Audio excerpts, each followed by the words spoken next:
Writing. The wine hit my shirt so hard that the glass slipped from Maya's fingers and shattered at my feet. She stared at the dark stain spreading across my white collar, then looked up with a smile that made no sense. "Guess you'll have to take it off," she said. I laughed because I thought she was joking. I stopped laughing when I noticed the envelope in her other hand. That was the night I discovered my roommate had been hiding something from me for months, and the stain on my shirt was only the beginning. Until that evening, Maya and I had been the kind of roommates people assumed were friends. We shared groceries, argued over the thermostat, stole fries from each other's plates, and knew exactly when the other needed silence. She was 27, sharp-tongued, fiercely private, and somehow able to make even ordinary Tuesdays feel like a dare. I was Daniel, 29, a cautious person who believed problems could usually be solved by making a list. Maya believed lists were proof that life had already beaten you. Somehow, we worked. Before we begin, if you enjoy emotional and inspiring stories like this, make sure to support the channel by liking this video, subscribing, and sharing your thoughts in the comments. Your support helps us bring more powerful stories of kindness, hope, and humanity. That night, I had come home early from work because my sister had called with bad news about our father. His surgery had been moved forward, and I was trying not to panic. Maya had insisted we eat dinner together.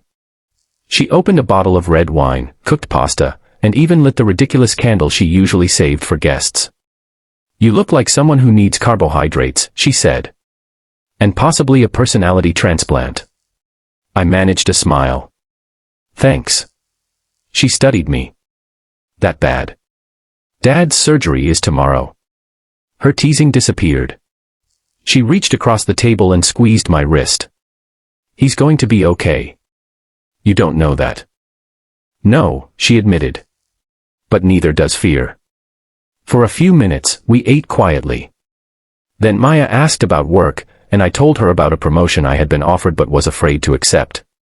The conversation slowly became normal again. She poured another glass, stood to refill mine, and then suddenly stumbled. The glass tipped. Red wine splashed across my shirt. "Oh my God," she cried, though her voice sounded strangely rehearsed. She grabbed a napkin, dabbed the fabric once, and stopped. Her eyes met mine. "Guess you'll have to take it off." I stared at her. Then she smiled. Not flirtatiously. Not playfully. Nervously. "Maya," I said slowly, "what are you doing?" "Go upstairs." "What?" "Change your shirt." She slipped the envelope into her pocket. That was when I realized the spill had not been an accident. "Maya." She looked toward the kitchen. "Please," she whispered. "Just trust me." I followed her upstairs, but instead of entering my room, she pushed open the bathroom door and locked it behind us. She turned on the fan. "What is going on?" She pulled out the envelope. It was addressed to me. My hands went cold. "Where did you get this?" "Your father's attorney." I stared at her. "My dad's attorney?" She nodded. "He came here yesterday." "Why would he give you anything?" "Because you weren't home." I opened the envelope. Inside was a copy of a legal document and a handwritten note. "Daniel, your father asked me to give you this only if you were ready to hear the truth." I looked at Maya. "What truth?" She swallowed. "Your father isn't just sick." My stomach tightened. "He's been hiding something from you." The bathroom seemed suddenly too small. I read the document. It described an old debt, a failed business, and a second mortgage on the family house. But that wasn't the worst part. At the bottom was my name. My father had signed a transfer agreement years earlier, placing the remaining property in my name without telling me. I looked up. "Why?" Maya's eyes filled with tears. "Because he wanted you to have a future even if he couldn't give you one." I sat on the closed toilet lid. For months, I had believed my father's distance meant disappointment. Every missed call, every canceled dinner, every awkward conversation had felt like rejection. Now I understood that perhaps he had been trying to protect me from a burden he was carrying alone. Why didn't he tell me? Because he was ashamed. Maya sat on the floor opposite me. "And there's something else." I almost laughed. Of course there is. She reached into the envelope and handed me another note. This one was from my father. Daniel, if you're reading this, I probably waited too long. I wanted to tell you everything, but every time I looked at you, I saw the life I thought I had failed to provide. I'm sorry. I hope one day you understand that loving someone sometimes makes cowards of us. I couldn't breathe for a moment. Maya looked away. How long have you known? 3 weeks. 3 weeks. Yes. And you said nothing. I tried. You tried. She stood abruptly. I called the attorney. I called your sister. I even drove to the hospital twice. Your father asked me not to tell you until he could speak to you himself. Then why tonight? Because the surgery moved up. Silence. What happens if something goes wrong? Maya's voice cracked. Then you would spend the rest of your life wondering why nobody told you. I looked at her and finally understood the strange dinner, the candle, the wine, the forced jokes. She had been trying to give me one ordinary evening before changing my life. My anger disappeared. I'm sorry, I said. For what? For thinking you did this to me. She wiped her cheek. I did spill the wine on purpose. I blinked. She gave a tiny, guilty smile.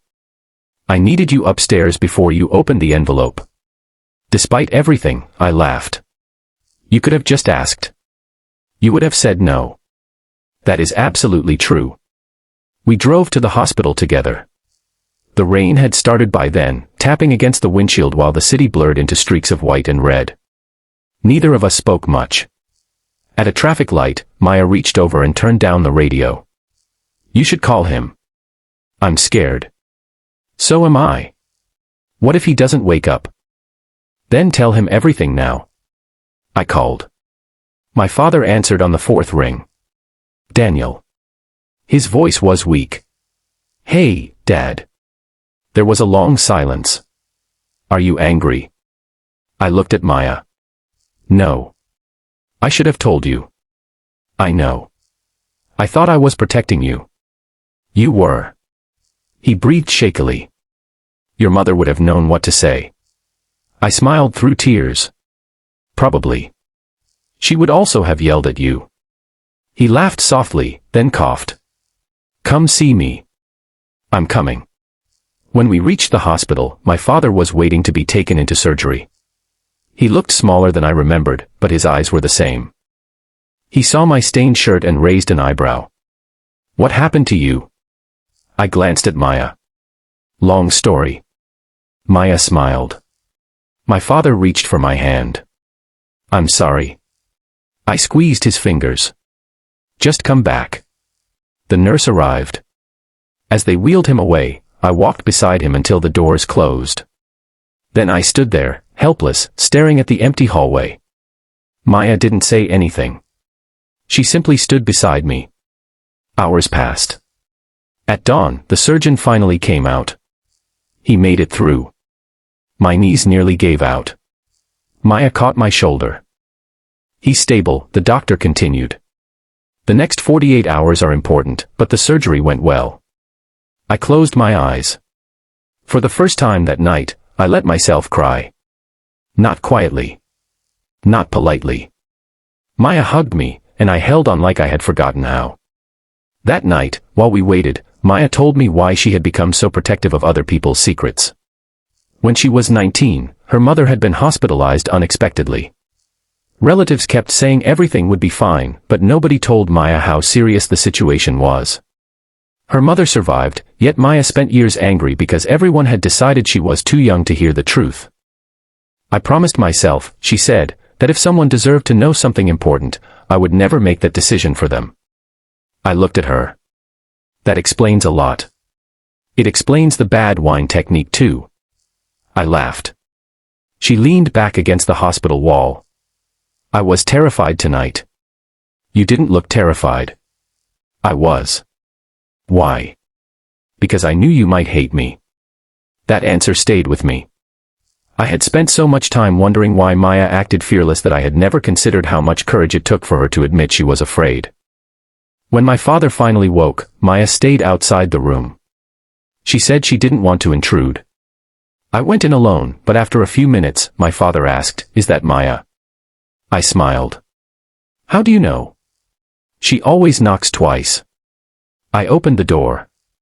Maya stepped inside. My father looked at her and said, "Thank you." She shook her head. "Don't thank me yet. You still owe your son a few explanations." My father smiled. "You're right." For the first time in years, we had nothing left to hide. I watched them talk, realizing that honesty did not erase the past. It simply gave us a chance to stop repeating it. For the first time, the future felt uncertain in a way that didn't frighten me. It felt open. And worth choosing. 2 days later, my father woke up.